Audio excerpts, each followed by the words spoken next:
So this is Mr. Katzman. I'm joined this morning by Alfrey. We're going to watch this video that's going to introduce the book that we're reading, and we're going to pause. And Alfrey and I are going to pause and discuss what we see on the video, so that it helps everyone else understand what they are seeing and watching. So, Alfrey, are you ready? Yes. Okay, here we go. I'm going to pause it pretty regularly at the start so we can talk about different parts. All right.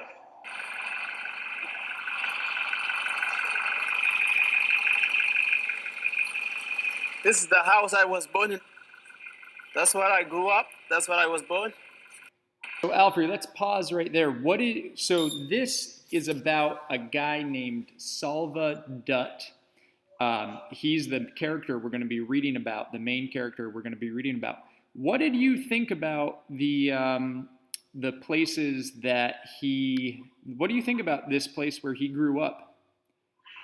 Um. So the houses, they could get destroyed by a hurricane or something because they're basically made by mud, Yep. sleeves by other trees, and them being in a desert like that, like with no water, is dangerous. Because it's just dry, as you can see. Yeah, so it looks really dry. The houses, it doesn't look like there's a lot of sort of modern It's technology, right? too hot too. So it's like it doesn't look like it's safe, and you don't know what could come through night. 'Cause basically, you live in the desert. Nothing's gonna come up in daylight unless you out there at night. Yeah. And there's no light. There's no street, no light, no nothing. So it's Oh like yeah. So there's no this is a very what we call rural, rural, which means like in the countryside, kind of wild. Yeah, there's very little technology, right? hmm Do you think would you like living in a place like this? um it depends. I won't say I kind of live a place like that. I was like an actual house. So like it was a so when my dad's side where they live like in the area all the way from the city. Oh, in the DR? Yeah, it has a street, it has lights, it has everything, but it's not like this type of situation. Yeah. It's like this type of situation away from the city, but it has the technology that it has in the city, like lights, street, and all of that, water. But it's away from the city, so it's kind of like that, but not really. Okay, yeah. And so, what we're going to do now, this next part, we're going to learn about how Salva and many millions of other people's lives got a lot harder. So, we're going to watch for another 20 seconds or so and talk about what we see coming up. Edit here. Until 2011, Sudan was Africa's largest country. For 21 years, a civil war raged between northern and southern Sudan. Nearly 2 million people died. 4 million were displaced. During fierce government attacks in 1985, amid gunfire and bomb blasts, 17,000 southern Sudanese boys fled into the bush. Okay. So they got into a war before. Yeah, so the country of Sudan is what continent is Sudan on? Africa. Yep. So Sudan back in the 80s was the largest country in Africa. So now you'll notice, so this used to be, all of this red used to be Sudan. And then what happened for 21 years? What did they have happen for 21 years? Yeah, so they had a civil war. So, and how many people died in that civil war? I think over 4 million or 2 million. 2 million died, and you're right about 4 million. 4 million people were displaced, which means they lost their home, right? So could you imagine 4 million people losing their home? And I mean, 2 million people died. So far, coronavirus has killed 1 million people across the planet. So twice as many people died in this war. And notice this line right here. So what happened is after the Civil War, the people in the southern part of Sudan actually voted, and they created the newest country in the world, South Sudan. So there might be a newer one now, but people created this country right here, and this is now South Sudan. And there's actually a lot of South Sudanese people who live here in Boston, in the Boston area, surprisingly. But in addition to the 2 million who died and the 4 million who lost their home, how many people became lost boys, as they were called, of Sudan? Lost boys? The lost boys of Sudan. Wasn't it 5,000? Right here, 17,000. So 17,000. That's what it means, fled? Yeah, so 17,000 fled. That means they had to run for their life. Like if you're fleeing something, it means you're running away from it to protect yourself and save yourself, because it's a really horrible situation. Like we fled the building which was on fire, right? Like me yesterday. What's that? Like me yesterday in class with the fire alarm. Exactly. Okay. So 17,000, and the thing is, these boys some of them were 6, 7, 8 years old. Yeah. They were really young. Okay. So this next section, we're going to learn about the Sudanese boys a little bit more. They became known as the Lost Boys of Sudan.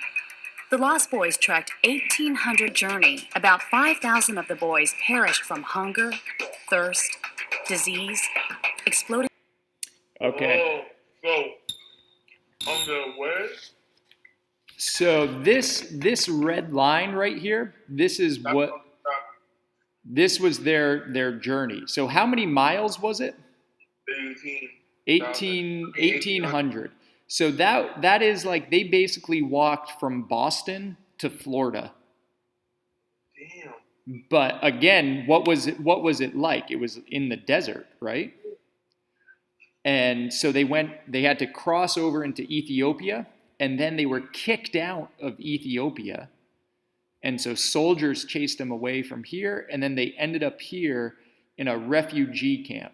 So a refugee is a person who doesn't have a home and is in danger in the place where they're coming from. Okay. And so what were some of the things that were dangerous for these lost boys? Well, most of them lost their life. That was the dangerous part. Yeah. And I don't want to lose my life to go to a different country. Well, different cities. How were they losing their lives though? By getting something better for themselves, like food, water. Exactly. They didn't have food. They didn't have water. Wild animals would eat them. They were still basically in war. Exactly. So soldiers were shooting at them and killing them also, or taking them prisoner and making them become soldiers themselves. So it sounds like it's a pretty scary situation, right? Yeah. But if they become soldiers, it's better for them, because they're still going to get a good treat if you think about it. So you think if they were captured and became soldiers, that would be better? Yeah, because I believe they give them food. Okay. So at least then they would have food and maybe like a gun or something to protect themselves, right?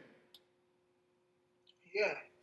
Because instead of soldiers, they can't treat you like shit. So it's like they gotta treat you good with food, with clean water, and et cetera, et cetera. That's a good point. That's a good point. And let's watch the language a little bit. But yes. So here, that's a really good point actually. So now we're going to learn about this guy right here. This is Salva. And we're going to learn about his story. And the book we're going to read is is really sort of focused on his journey and his story. So we're going to learn a little bit about his story now. In 1996, Salva Duth was one of the first of 3,800 lost boys selected for resettlement in the United States.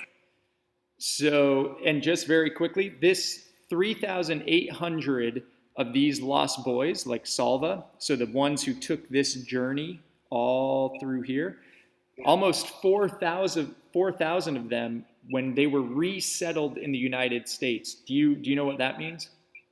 No. So to be resettled in the United States means they were actually flown from here on an airplane, and they were brought to the United States.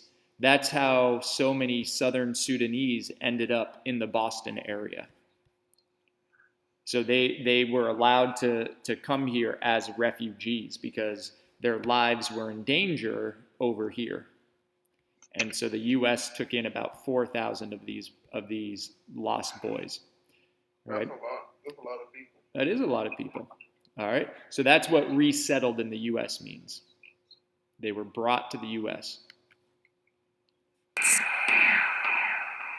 When I came here, I was sponsored by Episcopal Church. So he was sponsored by a church. And when I came here, I didn't know anything. Salva became an American citizen. After 15 years in the U.S., he returned to once again make his home in South Sudan and travels to the U.S. annually. Salva achieved a 2-year associate's degree and is continuing his education. So what did he do in terms of so here's a guy who, as a kid, wandered for 2,000 miles through the desert facing animals and stuff. And now, what has he done? Repeat your question again? So he traveled, right? He did not have an easy life, correct? But what did he do once he had to travel from his country to another city and then to another city? And do you think he spoke English when he first got here? No, but he said he didn't know anything. Yeah, he didn't know anything, but he managed to get an associate's degree. So that's like at a community college, basically, and he's continuing his education still, right? Yeah, he's trying to get.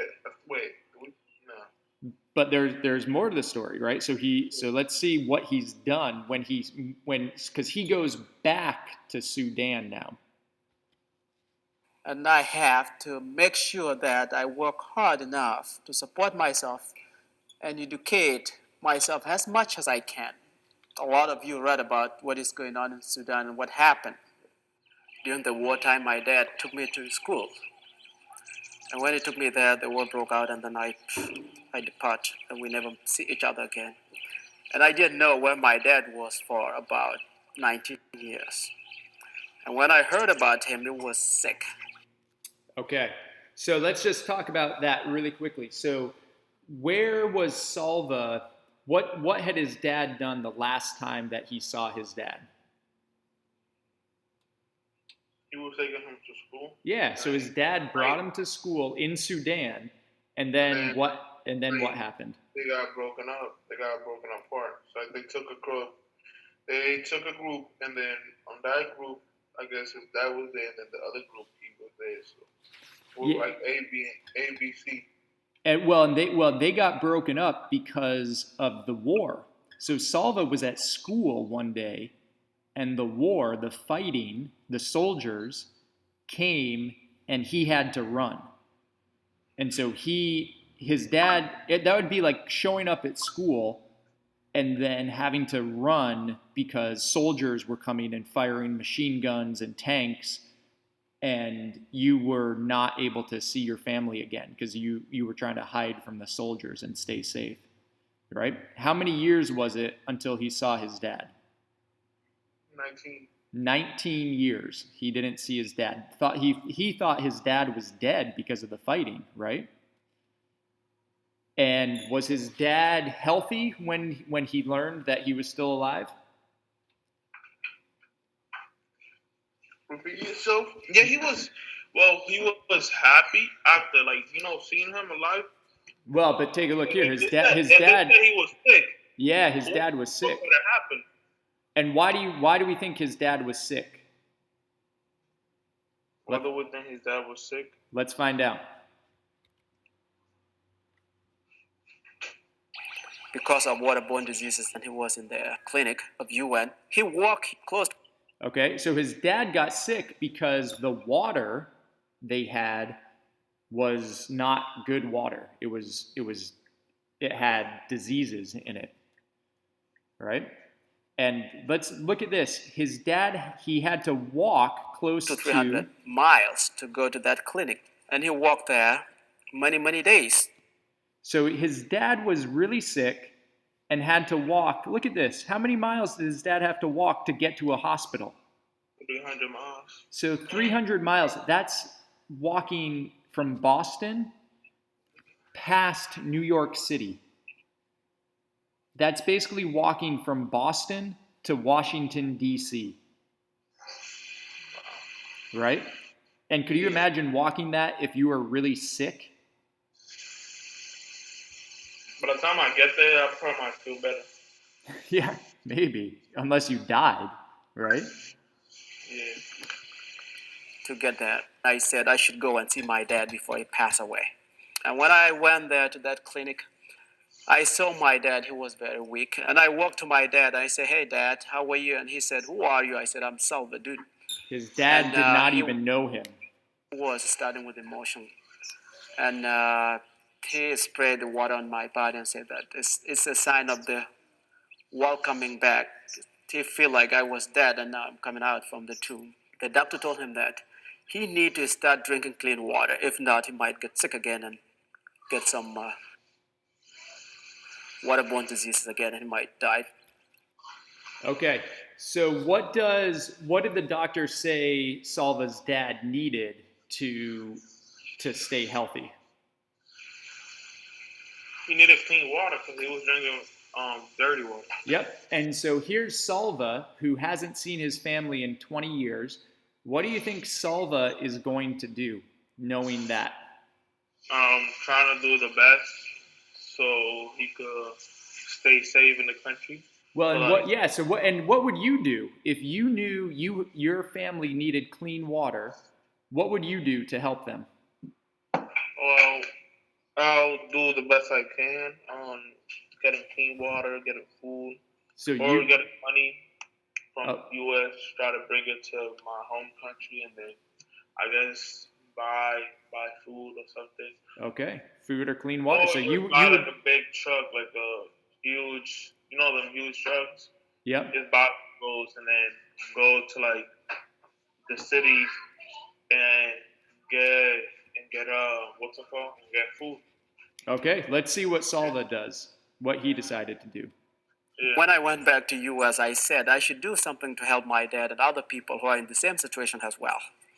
And that's where I formed a non-profit organization called Water for Sudan. That's why I'm here today. So Water for Sudan, for South And now Sudan. he's drinking clean water. He's healthy. I was starting it because of him, but I find there was so much need for others. And if you help them, these people someday they may help others, and that's what really gives me energy because it's helping the life of the people.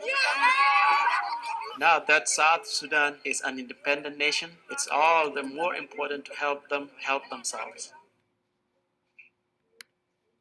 Okay. So what do you think about, so look at that. I mean, that's a pretty impressive story, right? What do you think about Salva? What's your impression of him as a person?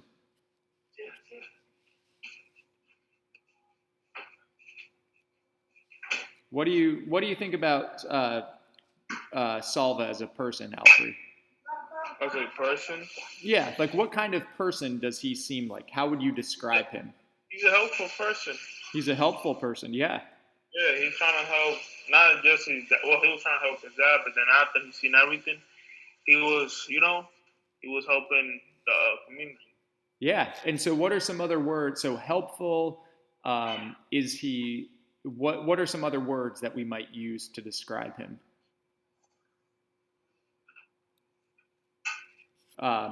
What do you know the word compassionate? Do you know what that means? To have compassion? Compassion?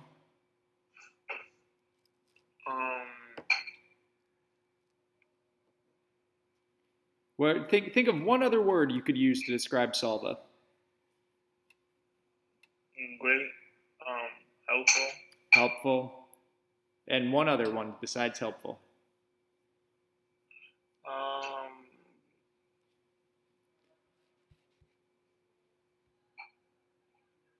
Awesome. Awesome. Okay. So what we're going to do is the assignment for this is you're going to describe what Salva is like using evidence from this. So you would say Salva is helpful and awesome. And now your response, you're going to use evidence from the video to explain why Salva is helpful and awesome. Okay?